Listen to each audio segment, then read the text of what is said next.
ಯೋಚನೆ ಮಾಡಿದ್ರೆ ಉತ್ತರ ಕರ್ನಾಟಕ ಮತ್ತು ಇದು ಕರ್ನಾಟಕ, ಉತ್ತರ ಕರ್ನಾಟಕ, ದಕ್ಷಿಣ ಕರ್ನಾಟಕ ಅಂತ ಎರಡು. ದಕ್ಷಿಣ ಕರ್ನಾಟಕ ಏನು ಸವಲತ್ತು ಸಿಗ್ತಾವಲ್ಲ ಆ ಸವಲತ್ತು ನಮ್ಮ ಉತ್ತರ ಕರ್ನಾಟಕ ಸಿಗೋಲ್ಲು. ಉತ್ತರ ಕರ್ನಾಟಕ ಸಿಗೋಲ್ಲ ಅಂಥೇಳಿ ಉತ್ತರ ಕರ್ನಾಟಕ ಹೋರಾಟ ಸಮಿತಿಯಿಂದ ಆಗಲಿ ಅಥವಾ ಉತ್ತರ ಕರ್ನಾಟಕ ಎಲ್ಲ ಬುದ್ಧಿಜೀವಿಗಳು ಎಲ್ಲರೂ ಸೇರಿ ನಾವು ಉತ್ತರ ಕರ್ನಾಟಕದ ಬಗ್ಗೆ ಅನೇಕ ಬಾರಿ ಹೋರಾಟ ಮಾಡಿದ್ವಿ. ಆದರೂ ಅದು ನಮ್ಮದು ಯಾವುದೂ ಇನ್ನೂವರೆಗೆ ಆಗಲಿ ನಮ್ದು ಯಾವುದೂ ಒಂದು ಸರ್ಕಾರ ಲೆವೆಲ್ದೊಳಗೆ ಅಂದ್ರೆ ವಿಧಾನಸೌಧದಾಗ ಯಾವುದೂ ಚರ್ಚೆಗೆ ಬರಲಿಲ್ಲ. ಇಲ್ಲಿ ಉತ್ತರ ಕರ್ನಾಟಕದಾಗ ಬೆಳಗಾವಿ ಅಧಿವೇಶನದಾಗೂ ನಮ್ಮನ್ನ ಬರೀ ಸ್ಟ್ರೈಕ್ ಮಾಡೋ ಸಂಬಂಧ ಅಧಿವೇಶನ ಕರೀತಾರತ್ತೇನೋ ನಮ್ಗೆ ಅನ್ಸಾಗ್ತೈತಿ. ಯಾಕಂದರೆ ಇಲ್ಲಿ ಉತ್ತರ ಕರ್ನಾಟಕದ ಯಾವುದೂ ಒಂದು ಸಮಸ್ಯೆ ಬಗ್ಗೆ ಯಾರೂ ಮಾತಾಡ್ತಾ ಇಲ್ಲ.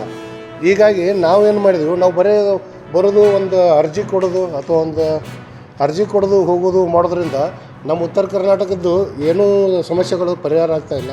ಹೀಗಾಗಿ ನಾವೇನು ವಿಚಾರ ಮಾಡಿದ್ವಿ, ನಾವು ಉತ್ತರ ಕರ್ನಾಟಕದವ್ರು ಸಣ್ಣವರು ಎಲ್ಲರೂ ಸೇರಿ ಒಂದು ಪಾರ್ಟಿ ಮಾಡಬೇಕಂತೇಳಿ ನಾವೊಂದು ಪಕ್ಷ ಮಾಡಿದ್ವಿ. ಅದರ ಹೆಸರು ಕಿತ್ತೂರು ಕಲ್ಯಾಣ ಕರ್ನಾಟಕ ಸೇನೆ ಅಂತೇಳಿ ಒಂದು ಪಕ್ಷ ರಿಜಿಸ್ಟ್ರೇಷನ್ ಹೋದ ವರ್ಷದೊಳಗೆ ಆಯಿತು. ಈಗ ಅದನ್ನು ನಾವು ಈಗ ಚಾಲನೆಯಲ್ಲಿ ಮೊನ್ನೆ ಬಸವ ಜಯಂತಿ ದಿವಸ ನಾವು ಚಾಲನೆ ಕೊಟ್ವಿ. ಈಗ ನಮ್ಮ ಇಲ್ಲಿ ಬೆಳಗಾವಿ ಒಳಗೆ ನಮ್ಮ ನೇರವಾಣಿ ಮೇಡಮ್ ಅವ್ರನ್ನ ರಾಜ್ಯ ಮಹಿಳಾ ಅಧ್ಯಕ್ಷರನ್ನಾಗಿ ಆಯ್ಕೆ ಮಾಡಿದ್ವಿ. ಇವತ್ತು 11 ತಮಗೆ ಇದನ್ನು ಮಾಡಿ ಅವ್ರದ್ದೊಂದು ಆದೇಶ ಪತ್ರವನ್ನು ಕೊಡ್ತೀವಿ. ಇವತ್ತಿನಿಂದ ಅವರು ಮಹಿಳಾ ಅಧ್ಯಕ್ಷರನ್ನಾಗಿ ಇದನ್ನು ಮಾಡಿದ್ವಿ. ನಮ್ಮದು ಉದ್ದೇಶ ಏನಂತ ಗೊತ್ತಾ ಇಲ್ಲಲ್ಲ, ನೀವೆಲ್ಲರೂ ಸೋಷಿಯಲ್ ಮೀಡಿಯಾದಲ್ಲಿ ತುಂಬಾ ಆಕ್ಟಿವ್ ಆಗಿದ್ದೀರಿ. ಯಾರ್ದೋ ಒಬ್ರು ನೀವು ಒಂದು ಫೋಟೋ ತೆಗೆಯುತ್ತೀರ ವಿದೌಟ್ ಅವ್ರ ಪರ್ಮಿಷನ್ ತಗೊಂಡು ಅದು ನೀವು ಸೋಷಿಯಲ್ ಮೀಡಿಯಾದಲ್ಲಿ ಪೋಸ್ಟ್ ಮಾಡ್ತಿಲ್ಲ, ಅದು ಸೈಬರ್ ಕ್ರೈಮ್ ಅಂಡರಲ್ಲೇ ಬರ್ತದೆ, IT ಆಕ್ಟ್ ಅಲ್ಲೇ ಬರ್ತದೆ. ಅದು ನೀವು ಏನೊಂದು ಫೋಟೋ ತಗೊಂಡಿರ್ತಲ್ಲ ಆ ಫೋಟೋನ ವಿದೌಟ್ ಆ ಪರ್ಸನ್ ಪರ್ಮಿಷನ್ ಇಲ್ಲದೆ ನೀವು ಸೋಷಿಯಲ್ ಮೀಡಿಯಾದಲ್ಲಿ ಅದನ್ನು ಶೇರ್ ಮಾಡಿದ್ದ ಅಂತಂದ್ರೆ ಅದು ಪ್ರೈವೇಸಿ ವೈಲೇಷನ್ ಅಂತ ಒಂದು ಆಕ್ಟ್ ಸೆಕ್ಷನ್ ಇದೆ. ಆ ಸೆಕ್ಷನ್ ಪ್ರಕಾರ ಕೇಸ್ ರಿಜಿಸ್ಟರ್ ಆಗುತ್ತೆ. ಸೊ ಅದಕ್ಕೋಸ್ಕರ ನೀವು ಯಾವುದೇ ಒಂದು ಫೋಟೋಗಳನ್ನ ಬೇರೆಯವ್ರ ಫೋಟೋನ ಸೋಷಿಯಲ್ ಮೀಡಿಯಾದಲ್ಲಿ ಶೇರ್ ಮಾಡುವಾಗ ಬಹಳ ಜಾಗರೂಕತೆಯಿಂದ ಮಾಡಬೇಕು. ಒಂದ್ ವೇಳೆ ಅವ್ರಿಗೆ ಅವ್ರ ಪರ್ಮಿಷನ್ ತಗೊಳ್ಳದೆ ನೀವು ಏನಾದ್ರು ಪೋಸ್ಟ್ ಮಾಡಿ ಕಮೆಂಟ್ ಮಾಡಿ ಶೇರ್ ಮಾಡಿದಾದ್ರೆ ನಿಮ್ಮ ಮೇಲೆ ಕಾನೂನು ಕ್ರಮ ಜರುಗಿಸ್ತಾರ.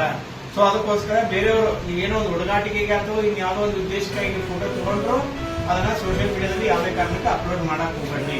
ನೀವು ಮೆಮೇಜ್ ಮಾಡೋದಾಗ್ಲಿ, ಅದು ಕಮೆಂಟ್ ಮಾಡೋದಾಗ್ಲಿ, ಅದಕ್ಕೆ ಗಿಬ್ಲಿ ಫೋಟೋ ಮಾಡೋದಾಗ್ಲಿ, ಇನ್ನೇನೇನೋ ಮಾಡೋಕೆ ಸ್ಟಾರ್ಟ್ ಮಾಡ್ತಿಲ್ಲ ಅದು ಮಾಡಿದ್ರೆ ಇದು ಬೇರೆಯವರಿಗೆ ಮಾನಸಿಕವಾಗಿ ಹಾನಿಯಾಗಿ ಅವ್ರೇನಾದ್ರು ಬಂದು ಸೈಬರ್ ಕ್ರೈಮ್ ಪೊಲೀಸರಲ್ಲಿ ಕಂಪ್ಲೇಂಟ್ ಕೊಟ್ಟಿದ್ದೆ ಅಂತಂದ್ರೆ ಯಾರು ಅದಕ್ಕೆ ಅಕೌಂಟ್ ಕ್ರಿಯೇಟ್ ಮಾಡಿ ಅದರಲ್ಲಿ ಪೋಸ್ಟ್ ಮಾಡಿರ್ತಾರ ಅವ್ರ ಮೇಲೆ ಕಾನೂನು ಕ್ರಮ ಜರುಗಿಸಲಾಗುವುದು.